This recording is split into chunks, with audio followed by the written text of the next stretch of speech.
Hello everyone, I am नवीन कुमार। और आप सभी ने जो बजट है उसको तो सुना ही होगा, लाइव ही सुना होगा आई गेस। तो क्या बजट था? आई मीन क्या ही बजट था। एंड इसके अंदर जो कुछ कंपनियों का है, यहाँ पर मेरे को बेनिफिट देखने को मिल रहे हैं इस बजट की वजह से, और जो यूरोप के साथ में जो अभी थोड़े दिन पहले एक जो ट्रीटी साइन हुई थी उसकी वजह से।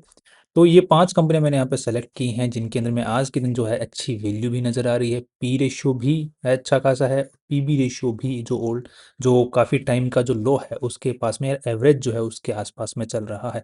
और जो इनकी ग्रोथ है वो भी काफ़ी अच्छी है, और बजट में भी इनको काफ़ी अच्छे खासे बेनिफिट्स दिए गए हैं इन पर्टिकुलर सेक्टर्स को। तो इन कंपनियों को जो है बेनिफिट देखने को मिल सकता है। तो यहाँ पर मैंने 5 कंपनियाँ सेलेक्ट की हैं। कुछ कंपनियों की तो यहाँ पर बहुत बुरी धज्जियाँ उड़ी है। अब जैसे इस बजट में आप लोगों को ये चीज़ तो समझ में आ गई होगी, जो यूट्यूब के ऊपर में जो बातें बजट से पहले चलती हैं उनके ऊपर में बिल्कुल ध्यान नहीं देना चाहिए। ये तो मेरे को समझ में आ गया, क्योंकि एट लास्ट जब बजट जारी होता है या फिर बजट में जो चीज़ें आती हैं वो बिल्कुल ही अलग होती हैं। अब कितने सारे स्टॉक्स हैं जिनके अंदर में इतनी भयंकर गिरावट देखने को मिली है। और बजट से पहले उम्मीद थी कि उनके अंदर पता नहीं क्या ही हो जाने वाला है, गवर्नमेंट पता नहीं क्या ही जो है लेके आने वाली है उनके अंदर में। चलो ये 5 स्टॉक्स के ऊपर में बात करते हैं, बाकी जो हम लोग नेक्स्ट किसी वीडियो के अंदर में चर्चा करने की कोशिश करेंगे बजट के बारे में और डिटेल के अंदर में। नेक्स्ट यहाँ पे जो पहला स्टॉक हमारे सामने है वो है वर्धमान टेक्सटाइल्स। ये जो है कपड़ों की मिल चलाती है, कपड़े वगैरह जो है मेनली जो है एक्सपोर्ट के ऊपर में अच्छा खासा फोकस है इस कंपनी का। तो इसको जो है, जो अभी यूरोप के साथ में जो ट्रीटी है उसका बेनिफिट, और अभी जो बजट के अंदर में जो बेनिफिट्स देखने को मिले हैं जिसके अंदर में एक्सपोर्ट पे अच्छा खासा यहाँ पर गवर्नमेंट सहूलियत दे रही है, उसका बेनिफिट देखने को मिल सकता है। अब इसका जो पी रेशियो है वो 16 के आसपास में चल रहा है, और पीबी रेशियो इज़ 1.32। और इसको अगर हम लोग एवरेज भी देखा जाए अगर पास्ट के पीबी रेशियोज़ को, तो यहाँ पर ऑन एन एवरेज से नीचे ही चलता आ रहा है। दूसरी चीज़, कंपनी अच्छा खासा डिविडेंड भी पे करती है 1% के आसपास में। तो अगर ये कंपनी का स्टॉक नीचे जाता भी है तो हम लोग इसको अच्छे से एवरेज कर सकते हैं। और इस कंपनी के अगर अगर हम लोग ग्रोथ के ऊपर ध्यान देते हैं तो क्वार्टरली बेसिस के ऊपर में भी हमें ठीक ठाक ग्रोथ नज़र आती है, और यहाँ पर ईयरली बेसिस के ऊपर हम लोग चेक करने की कोशिश करते हैं तो वहाँ पे कुछ मतलब डी ग्रोथ देखने को नज़र नहीं आ रही है। स्टिल एक अच्छा खासा यहाँ पे अगर पिछले 2 साल को देखते हैं तो ठीक ठाक यहाँ पर बेनिफिट ही देखने को मिल रहा है। अभी अगर आपने ध्यान दिया होगा तो टेक्सटाइल इंडस्ट्रीज जो हैं उनके अंदर में काफ़ी भयंकर तरीके से स्लो डाउन देखने को मिला था पिछले 2 साल से। तो वो जो स्लो डाउन है इसके बाद में आई थिंक पुश ले सकता है। तो ये कंपनी ऐसी है जो कि जिसको इस पुश का अच्छा खासा बेनिफिट देखने को मिल सकता है। इसके अलावा कंपनी जो है अच्छा खासा जो पैसा है वो खर्च कर रही है अपने आप को और एक्सपेंड करने के अंदर में। तो अपना और भी ज़्यादा जो जिसको हम कहते हैं कैपेसिटी यूटिलाइजेशन है, कैपेसिटी एक्सपेंड करने में, प्रोड्यूस करने में ज़्यादा पैसा लगा रही है, और काफ़ी अच्छा खासा पैसा लगा रही है। तो that is going to benefit this company in the near future, right. इसके अलावा अगर हम लोग इसकी चेक करते हैं तो जो प्रमोटर्स हैं वो भी इस कंपनी का अपना स्टेक जो है उसको उठाते ही जा रहे हैं। So as looking at this valuations मुझे लग रहा है कि ये कंपनी हमारे पोर्टफोलियो का एक पार्ट बन सकती है। दूसरी जो कंपनी जिसको बजट का बेनिफिट देखने को मिल सकता है वो है लेदर इंडस्ट्री। लेदर इंडस्ट्री में काफ़ी अच्छा नाम हमें सुनने को मिलता है, वो है मयूर यूनिक्वार्टर्स। ये राजस्थान की कंपनी है बेसिकली। और ये लेदर इंडस्ट्रीज के अंदर में एक अच्छा खासा आज के दिन मुकाम पे बैठी हुई है। 12 का पी रेशियो चल रहा है, पीबी रेशियो जो है 2.23 का चल रहा है, जो कि अगर हम लोग देखते हैं ऑन एन एवरेज पिछले 5-10 साल का, तो नॉर्मली एवरेज से तो बहुत नीचे बैठा हुआ है। लो जो पीबी रेशियो बना हुआ था पुराने ज़माने का उसके ऊपर में आज के दिन चल रहा है। तो इसको भी अच्छा खासा बेनिफिट, उस जो बेनिफिट देखने को मिल रहा है एक्सपोर्ट का, इस कंपनी को एक्सपोर्ट का जो बेनिफिट है इस लेदर इंडस्ट्री की को जो गवर्नमेंट दे रही है उसका बेनिफिट देखने को मिल सकता है, राइट। तो इसकी जो ग्रोथ है रेवेन्यूज़ के अंदर में वो भी अच्छी खासी भी रिसेंट के हिसाब से देखने को मिल रही है। और साथ में ही अगर कंपनी को हम लोग देखते हैं तो CWIP पे कुछ अच्छा खासा इन्होंने खर्चा पहले किया था, बट अभी भी थोड़ा थोड़ा वापस से स्टार्ट CWIP भी कर, मतलब और एक्सपेंशन पे भी पैसा थोड़ा थोड़ा लगा रही है। नेक्स्ट अगर इसके हम लोग शेयर होल्डिंग पैटर्न्स को चेक करते हैं तो एक कंसिस्टेंसी सी बनी हुई है। दैट मीन्स प्रमोटर्स जो हैं एक अपने आप को होल्ड करके बैठे हुए हैं, कंपनी के अंदर में भरोसा दिखा रहे हैं, राइट। तो इस वीडियो के थ्रू हम लोग जो बात कर रहे हैं वो ऊपरी तौर पे बात कर रहे हैं, और ये कंपनी के अंदर मैंने थोड़ा सा और अंदर जाके भी चेक किया। बट अब अगर मैं इस वीडियो के अंदर में वो सारी चीज़ें बताने लगूंगा तो काफ़ी लंबा वीडियो बन जाएगा। सो मैं एक ऊपर ऊपर से बात कर रहा हूँ। लंबे वीडियोज जो होते हैं अपने व्यूवर्स को पसंद नहीं आते, वो तो टाइम देखते हैं कि वीडियो चालू करने से पहले कि ओहो 10 मिनट का वीडियो है, वो बहुत टाइम लग जाएगा, राइट। तो कोशिश ये थी कि 10 मिनट या उससे कम में वीडियो की बनाई जाए, बट पॉसिबल ही नहीं हो पाता, क्या करें, राइट। तो इसीलिए कम चर्चा करने की कोशिश करते हैं। अवंती फीड्स अगेन एक जो श्रिम्प बिजनेस के अंदर में काम करती है, 10,000 करोड़ की कंपनी है, काफ़ी 70% के आसपास में इसका एक्सपोर्ट आता है। मेनली इसका एक्सपोर्ट जो है वो यूएसए को जाता है, बट यूरोप में भी अच्छा खासा इसका एक्सपोर्ट होता है, तो इसका बिजनेस जो है इसको भी देखने को मिला। इस इंडस्ट्री जो है, ये पर्टिकुलर जो सी फूड वाली जो इंडस्ट्री है, इस पर्टिकुलर इंडस्ट्री को डायरेक्ट बेनिफिट नहीं देखने को मिल रहा है, बट इनडायरेक्ट बेनिफिट्स जो है एक्सपोर्ट इम्पोर्ट की वजह से है, वो देखने को मिल सकता है, राइट। एंड इसको अगर हम लोग चेक करते हैं तो आज के दिन 17 का पी रेशियो चल रहा है, और पीबी रेशियो की हम लोग बात करते हैं तो ऑन एन एवरेज जो काफ़ी टाइम का जो लोवेस्ट पीबी रेशियो है उसके ऊपर में ही आज के दिन चलता हुआ आ रहा है। ये अभी तक इस कंपनी का जो पोटेंशियल है वो अभी तक अनलॉक नहीं हुआ है काफ़ी टाइम से, because of US drama, Trump's drama, not US drama, Trump's drama, this company is getting hit hardly, because उसकी वजह से पर्टिकुलरली इस कंपनी को कुछ जो पोटेंशियल है वो अनलॉक नहीं हो पा रहा है। तो हो सकता है कि यूरोप की साइड से जो अभी बेनिफिट्स आने वाले हैं उसकी वजह से इसको अनलॉकिंग जो है हो जाए।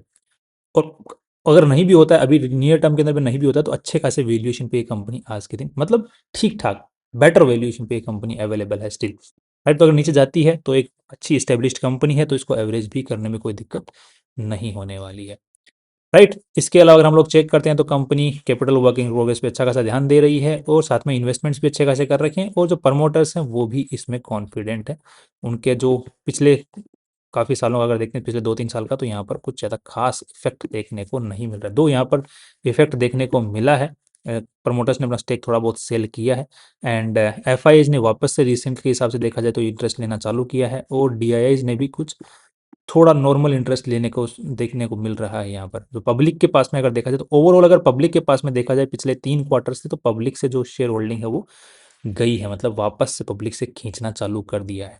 दैट मीन्स पब्लिक से शेयर होल्डिंग लेना चालू कर दिया है। जब पब्लिक से शेयर होल्डिंग गायब होना चालू हो जाए तो समझ जाओ कि वहाँ पर नियर फ्यूचर के अंदर में एक पोटेंशियल आ सकता है। तो इस पर्टिकुलर बजट की वजह से इस कंपनी को भी बेनिफिट आपको देखने को मिलेगा।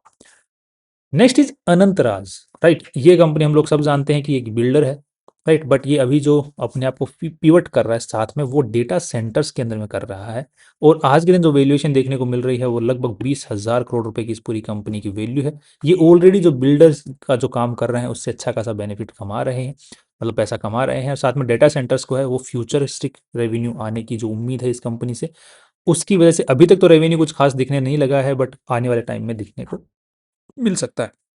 बट द पॉइंट इज कि डेटा सेंटर्स को इस बजट के अंदर में, डेटा सेंटर्स के इन्वेस्टमेंट के ऊपर में जो बेनिफिट बजट ने दिए हैं वो खतरनाक है, जिसकी वजह से इस पर्टिकुलर कंपनी को काफ़ी अच्छा खासा benefit, because of those benefits जो बजट में डिस्कस हुए हैं, उसका फायदा देखने को मिल सकता है।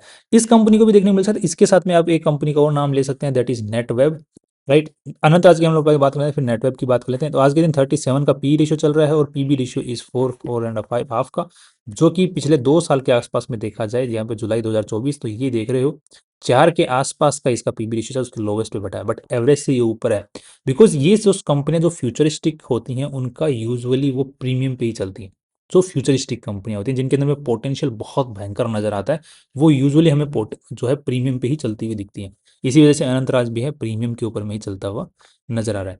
इन ये प्रीमियम से डी प्रीमियम पे आती हैं जब वो सैचुरेट हो चुका होता है। तो अभी ये जो पर्टिकुलर सेक्टर है डेटा सेंटर वाला, ये भी सैचुरेशन पे तो बहुत दूर पड़ा हुआ है। इसका मतलब ये अभी और काफ़ी टाइम तक प्रीमियम पे ही चलने की उम्मीद है इस पर्टिकुलर कंपनी से।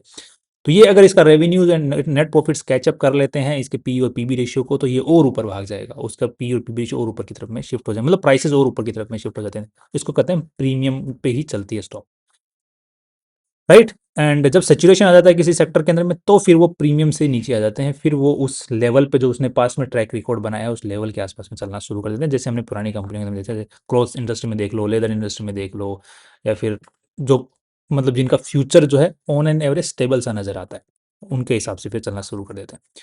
ये भी प्रीमियम सेगमेंट के अंदर में काम कर रही है, बिकॉज ये पर्टिकुलरली ये इंडस्ट्री जो है भी फ्यूचरिस्टिक है।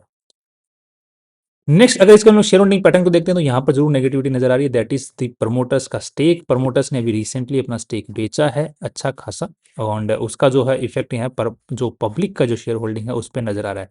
अगर यूजुअली प्रमोटर्स अपना स्टेक बेचते हैं उसका इफेक्ट जो है पब्लिक पे नजर नहीं आता है तो फिर कोई दिक्कत नजर नहीं आती। बट अगर अल्टीमेटली अगर प्रमोटर स्टेक सेल करें, फिर एफ भी सेल करें और डी भी सेल करें, और फिर पब्लिक के ऊपर में स्टेक जो है वो बढ़ जाए, वहां पर थोड़ी सी दिक्कत नजर आती है। तो ये पर्टिकुलर इंडस्ट्री के अंदर में ये जो पर्टिकुलर दिक्कत है, मुझे लग रहा है कि ये जो बजट में घोषणा होने वाली थी, इसका इनको भी अंदाज़ा नहीं था कि यार इतना बड़ा बेनिफिट जो है गवर्नमेंट जो है डेटा सेंटर्स वाली कंपनियों को देने वाली है। तो आई थिंक ये जो घोषणा अभी हुई है इस पर्टिकुलर सेक्टर के लिए, इसका बेनिफिट इसको देखने को मिल सकता है। एक कंपनी और नेट वेब, उसको भी देख लेते हैं, बिकॉज उसका भी इस पर्टिकुलर इंडस्ट्री को डायरेक्ट बेनिफिट होने वाला है इस पर्टिकुलर बजट की वजह से। ये इस अगर आप लोग चेक करते हैं तो इसका जो शेयर प्राइस है आज के दिन, मार्केट 2% के दिन 2% गिरा इस बजट के बाद में। और ये जो कंपनियां हैं, नेटवेब हो गई, अनंतराज हो गया, अवंती फीड, मयूर यूनिक्वार्टर्स, वर्धमान, इनका सबका स्टॉक ऊपर की तरफ में गया है। अगर आप वर्धमान को देखते हैं 4% ऊपर है, यूनिक्वार्टर्स 2% ऊपर है, अवंती फीड को अगर आप लोग चेक करने की कोशिश करें तो यहाँ पर अवंती फीड का यस थोड़ा सा डाउन है। एंड उसके पीछे जो रीज़न है वो ये है कि इसको कोई डायरेक्ट बेनिफिट नहीं मिला, इसको इनडायरेक्ट बेनिफिट है, जिसमें आपको पहले बताया था। इन कंपनियों को डायरेक्ट बेनिफिट देखने को मिला। तो इंडस्ट्री को जब डायरेक्ट बेनिफिट्स होते हैं तो ज़्यादा दिमाग लगाने की जरूरत नहीं पड़ती इन्वेस्टर्स को। इनडायरेक्ट बेनिफिट्स के लिए थोड़ा सा घूम फिर के लोगों को आना पड़ता है।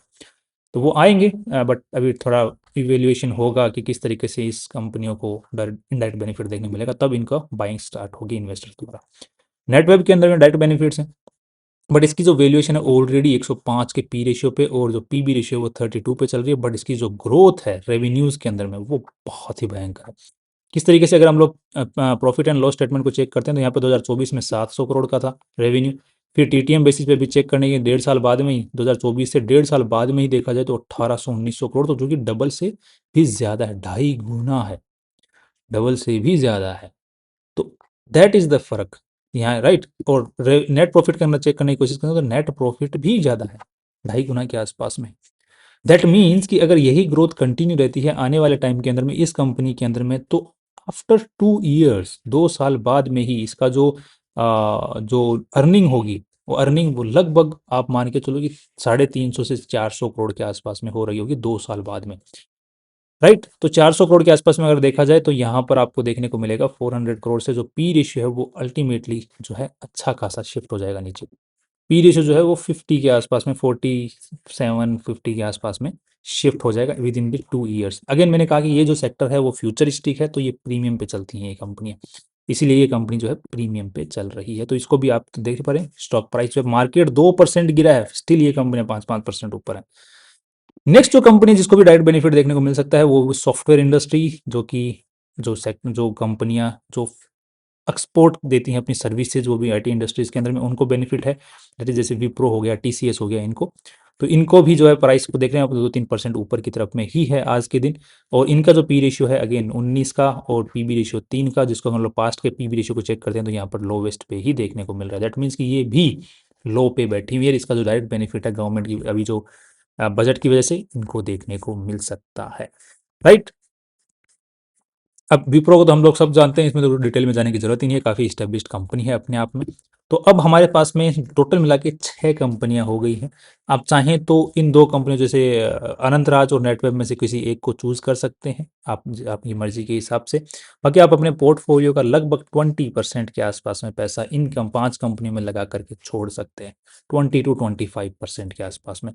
और अगले साल तक के लिए, बिकॉज इनका जो बेनिफिट है अगले साल तक हमें नजर आ जाएगा, बिकॉज एक साल में तो अच्छा खासा बेनिफिट नजर आ ही जाएगा, राइट। और ये कंपनियां ऐसी हैं कि अगर फ्यूचर में नीचे भी जाती है तो इनको एवरेज कर सकते हैं, तो वो भी कोई दिक्कत नहीं है। और मोस्टली जो कंपनियां जैसे विप्रो है डिविडेंड पे करती है, अवंती फीड्स को अगर आप लोग चेक करो तो डिविडेंड पे करती है, मयूर यूनिक्वार्टर्स डिविडेंड पे करती है, वर्धमान टेक्सटाइल डिविडेंड पे करती है। डिविडेंड पेइंग कंपनी है तो मतलब मैनेजमेंट भी अच्छा है, फोकस्ड है और इन्वेस्टर्स के बारे में सोचता है, वो भी कोई दिक्कत नहीं है, राइट। एंड इसके अलावा अगर आपको ये जानना है कि कौन सी कंपनियों की हालत खराब हो चुकी है, अगर आप चाहते हैं उस पर भी वीडियो बने तो आप अपना कमेंट नीचे छोड़ सकते हैं, हम उन पर भी वीडियो बनाने वाले हैं, बनाएंगे। अगर आप कहते हैं तो जल्दी बना दें, खैर बनाने वाले हैं ऑफ कोर्स।